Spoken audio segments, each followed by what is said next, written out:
Hi guys, it's time for me to be punny again. And I'm going to use a pun so that you guys know what country we're going to feature today. So I went to Thailand once. Thailand is not the country being featured today, by the way. So I went to Thailand once and I was in Bangkok. From Bangkok, I went to Mae Hong Son. Mae Hong Son is near Chiang Rai. That's an hour or two away from Bangkok if you fly. If you take the bus, it takes you 17 hours or so. So I flew over there, and going back to Bangkok, I took the bus. And then I realized taking the bus back tantamounted to basically torturing myself. Taking the bus back tantamounts to torturing myself. Bus back tantamounts. That reminds me, I need to film today's episode. So I'll see you guys later. But remember, sometimes if you take the bus back, it tantamounts to torturing yourself. Alright, I'll see you later.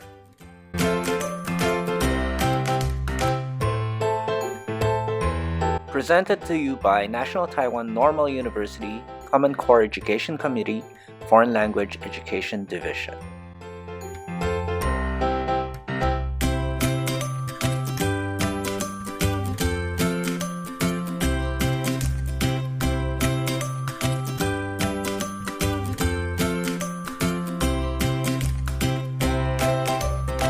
Hello everyone, and welcome once again to Around the World on 8 Plates. So, which country are we featuring today? Well, I'll give you 3 clues later. But for now, let me tell you that today we're going to cook plov. What is plov? Where is it from? Here are 3 clues for you. Okay, let's start with clue number 1. If you're looking for tourist sites in the capital city of this country, you can just take the metro and you will be amazed by how beautiful the metro stations are. The architecture of the metro stations in the capital city of this country is one of the most beautiful in the world. Each metro station is completely unique. The architectural and artistic decoration of each station reflects its name. For example, one of the metro stations is called Cosmonaut Butler. And as you can see from the name, it's dedicated to the cosmonauts such as Yuri Gagarin and Valentina Tereshkova. And just like the cosmonauts here, the design and the color scheme of this metro station are just out of this world. Another famous metro station is Gafor Galun, and it was named after a poet, a writer, and translator. Well, when you go there, try to look for all the decorations that are made of marble, granite, metal, glass, and ceramics. Another metro station named after a writer is Alisher Navoy. Just like all metro stations in the capital of today's country, catching the train takes you on 2 journeys. One to your destination, and another on a trip through centuries of heritage, art, and culture. Where else can the M that usually stands for metro also mean experiencing what a museum feels like? At Alisher Navoy Station, try to find the images on the walls depicting the life of this famous writer, as well as the domed ceilings reflecting the style of mosques built in the country. Apart from the aforementioned 3 metro stations, there are many other beautiful stations in the capital city of today's featured country. For example, there's Mustaqilik with its chandeliers, and Pakator, where you can see murals showing off the importance of cotton picking in the country being featured today, and Beruni, with its ceiling and high-tech design. So, whatever your taste is, I'm sure you will find a metro station that fits what you like. Now, here's clue number 2.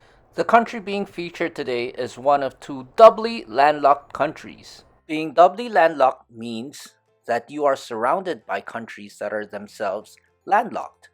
Well, another way to put it is that, you have to cross 2 countries before you can reach water connected to the oceans. On the one hand, there are advantages to being landlocked. First, Because your borders don't touch the ocean, you have natural shelter from harsh weather. Second, you are, most of the time, safe from sea invasions. And because of that, your country's government doesn't need to spend money on having a navy. However, the disadvantages outweigh the advantages. First, landlocked countries need to spend more money on roads and airports in order to access the ocean. Second, they don't have access to the resources found in the ocean. Third, a lot of their goods are imported or delivered to them via other countries. Number 4, they are over-reliant on other countries because in order to access the ocean, they need to pay the other countries. Finally, if their neighboring countries gang up on them, they have nowhere to go. Well, the good news is, if you do decide to visit the country being featured today, at least you can say that you have been to a doubly landlocked country. Now let's go to clue number 3. Clue number 3 is a song, and here we go.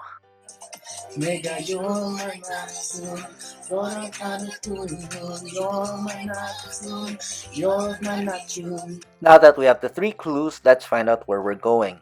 To recap, this country has beautiful metro stations, is doubly landlocked, is where the song Yurak Matsun comes from, and sounds like bus back tantamounts to. Today we're going to Uzbekistan. And we're going to cook plov, a one-pot rice pilaf dish that is famous in this country. To understand how to cook plov better, let us quickly learn more about Uzbekistan. Here's a postcard showing us the flag, some basic information, and location of Uzbekistan on a map. Finally, continue reading to find out more about a special festival in Uzbekistan.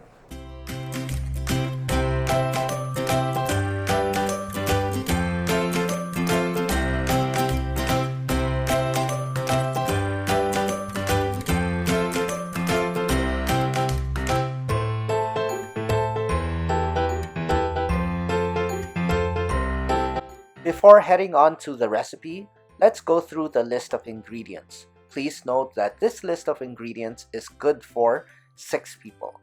Alright, so these are the things you need: 3 to 5 bay leaves, salt, 2 large onions, a large carrot, half a cup of olive oil, a whole bulb of garlic, 3 cups of long grain rice, cumin, black pepper, and lamb or beef, half a kilo.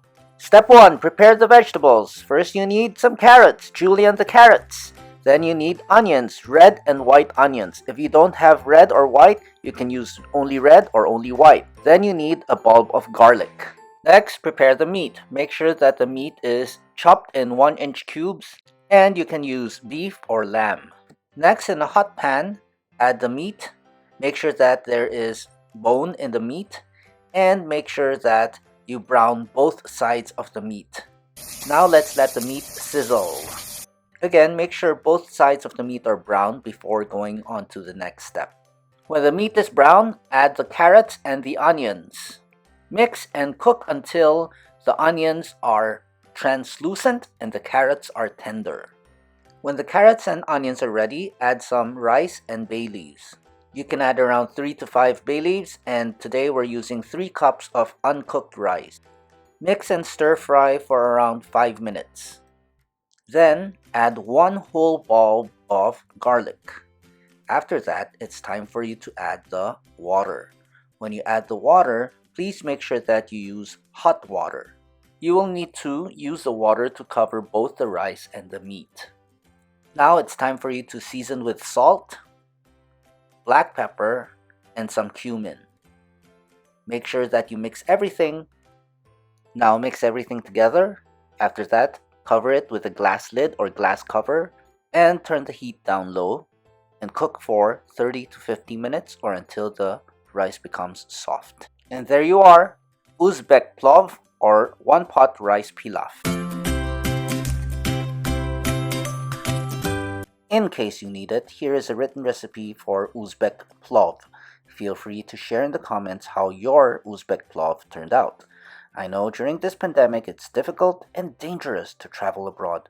Fortunately, we can taste a bit of Uzbekistan right in the comfort of our own home. If you enjoy my content, please like and subscribe to get weekly video recipes. Anyway, enough talking. Here is a written recipe.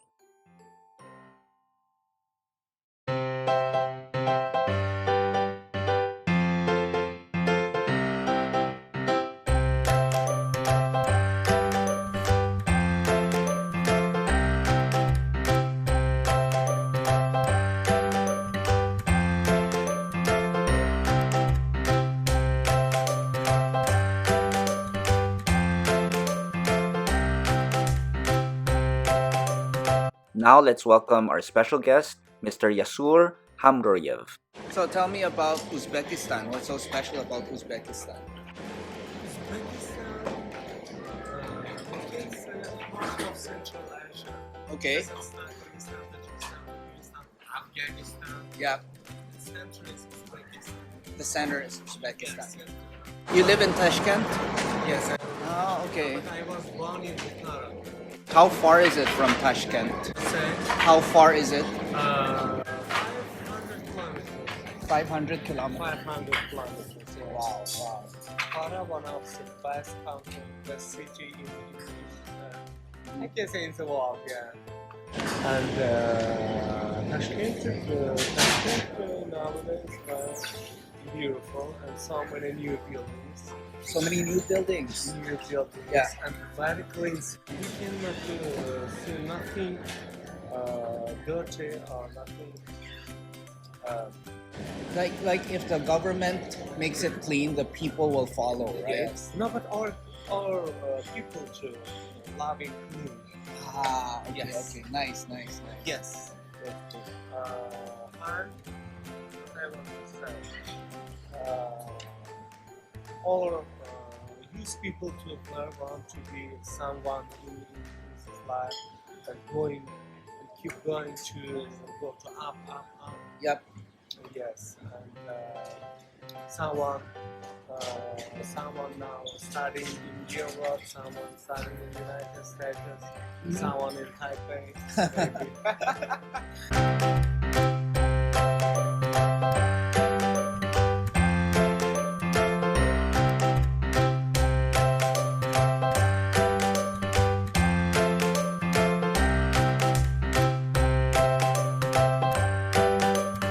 Today we're going to do TOEIC Reading Part 2. Directions. Read the texts that follow. A word, phrase, or sentence is missing in parts of each text. 4 answer choices for each question are given below the text.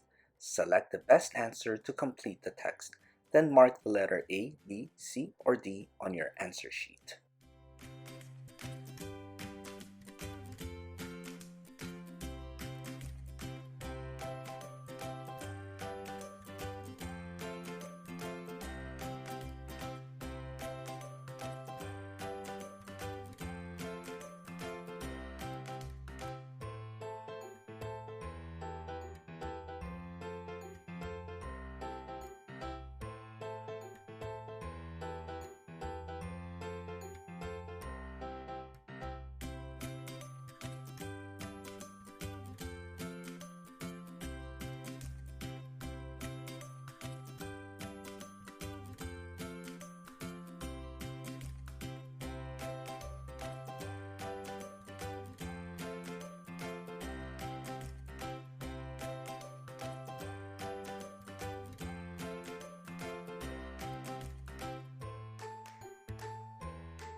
And here's the answer key plus explanation for today's TOEIC practice.